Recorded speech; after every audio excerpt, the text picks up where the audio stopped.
Creo que podemos leer el libro de Reinaldo Mendoza, en primer lugar, como decía, como una historia de vida escrita desde los recuerdos personales y que se cruza violentamente con la historia de Chile y luego forma parte de lo que podríamos llamar esta memoria, quizás una memoria colectiva, que es una expresión que no es tan obvia, pero que podemos usarla. Y esta es también, me parece importante, una historia de vida dedicada a su compañera, a sus hijos, a sus nietas, escrita en buena medida para ellos y para nosotros, sus lectores, para quienes nos acercamos a este libro sin saber, a lo mejor demasiado, salvo por la portada, con quién nos vamos a encontrar.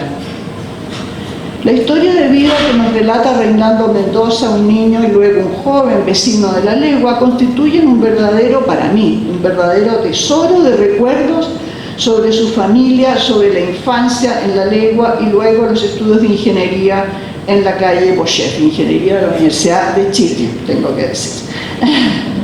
Muchos de estos episodios son entrañables para mí y cercanos a la comedia, algunos de ellos, como los recuerdos de los trabajos oficiales, ¿verdad?, de su madre, ¿verdad?, según el registro civil, pero también cercanos a la fantasía propia de los niños.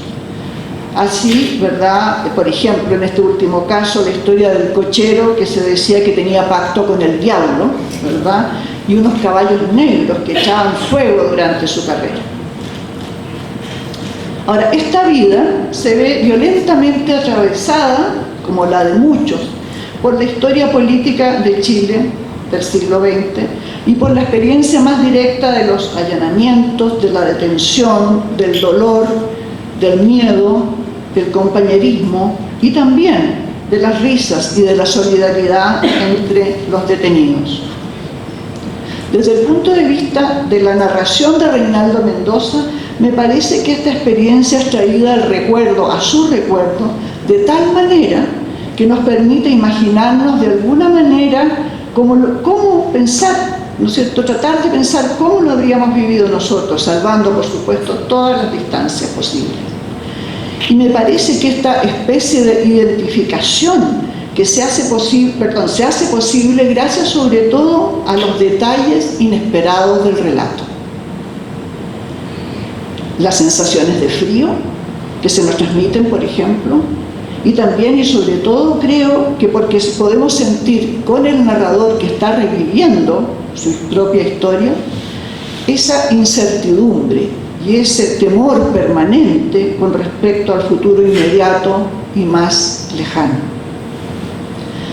Se podría decir entonces que esta experiencia en particular pareciera estar siendo revivida por el autor mientras la relata, en el momento de relatarla. Porque este no es, y eso me parece que es importante quizás con respecto a otros textos que conocemos, no es un testimonio, un simple testimonio de una historia pasada y ya muy distante en el tiempo. Esto se está viviendo ahora, así lo leo yo, ¿no?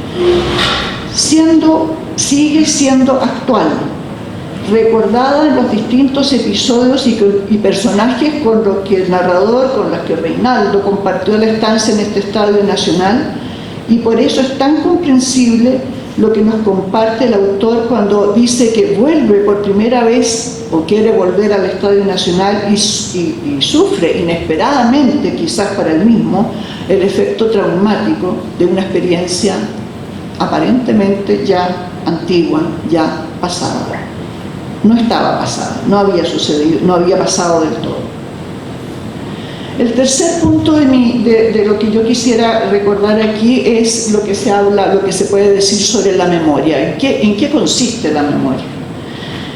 El lugar de esta presentación, y nos lo han dicho aquí, nos lo han recordado, la presentación de este libro es clave. Estamos en el Estadio Nacional, no en ningún otro lugar.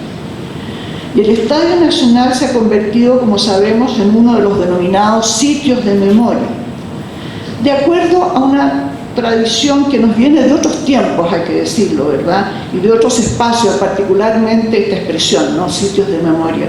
Nos viene en buena medida desde la Europa de finales de la Segunda Guerra Mundial. Aquí en Chile también han surgido los sitios de memoria, los espacios de memoria que tienen algo también, no quiero estar exagerando, algo de monumental en un cierto sentido. No es solo la memoria, es también, son de una manera especial un monumento, que son privilegiados.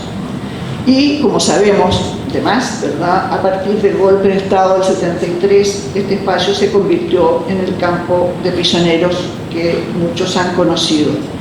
Muchos y muchas pueden recordarlo, y a partir de tantos recuerdos individuales de las vidas que fueron atravesadas por el golpe, un hecho histórico central en nuestra historia del siglo pasado, y yo diría más allá, se ha ido tejiendo esta memoria, que se teje, eso quisiera enfatizarlo, se teje entre varios, se teje entre muchos, no solamente por el recuerdo individual que colabora a esa memoria. Estamos entonces presentando este libro en un sitio especial, en el que se cruzaron y tejieron las experiencias y las vidas como la que nos relata Reinaldo Mendoza. Unas vidas que se convierten en memoria compartida por quienes vivieron directamente o a través de sus parientes y amigos la experiencia de la detención en este lugar. Y muchas veces, como ha sucedido en Chile, y esto también se ha puesto aquí en juego, ¿verdad?, se ha mencionado, esta memoria es polémica, es conflictiva. Lo que nosotros llamamos nuestra memoria es una fuente de conflicto permanente. No es compartida por todos los chilenos y seguramente nunca llegará a ser. Y para terminar, quisiera leer rápidamente, pero para que degusten un poco el relato, ¿verdad?, de Reinaldo, un fragmento de su libro. Es el relato del terremoto cuando estaban aquí en el Estadio Nacional, que es uno de los tantos episodios fantásticos que él ha escrito. Gracias. No, creo que gracias. Este episodio se llama Temblor. No recuerdo si fue en septiembre o octubre que hubo un temblor. Ocurrió en la noche. Estábamos ya encerrados en los camarines. Nosotros veíamos siempre esta mole de toneladas de concreto sobre nuestras cabezas. Y más de alguna vez pensé, ¿y si hay un terremoto? Las puertas de metal de los camarines estaban cerradas por fuera, y si hubiéramos podido salir, allí estaba la advertencia de un oficial de boina granate que estaba a cargo de los camarines, de que no saliéramos por ningún motivo a hacer graderías, pues el oficial a cargo del exterior nos dispararía. Así que desechaba este pensamiento y me decía la típica frase: bueno, no hay nada más que hacer, así que aguantar.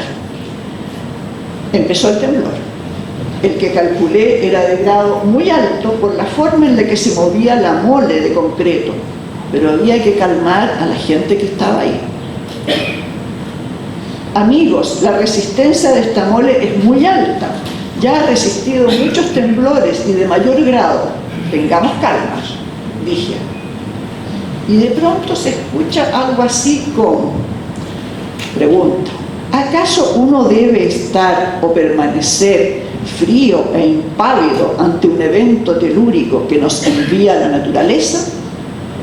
Todo esto dicho por un poblador de la legua en forma muy seria y muy bien modulada, dirigiéndose a sus congéneres de la misma población. Esto hizo que todo el camarín explotara en una carcajada y nos olvidáramos del temblor. Solo nuestro Lucho Barrios, entre comillas, detenido, que a veces nos distraía con su canto, sollozaba hasta que entre todos logramos calmar. Y yo había quedado, ¿verdad?, ya de acuerdo con Reinaldo de que él tomaría la palabra y seguiría su cuento mejor que nadie. Muchas gracias. Muy bien.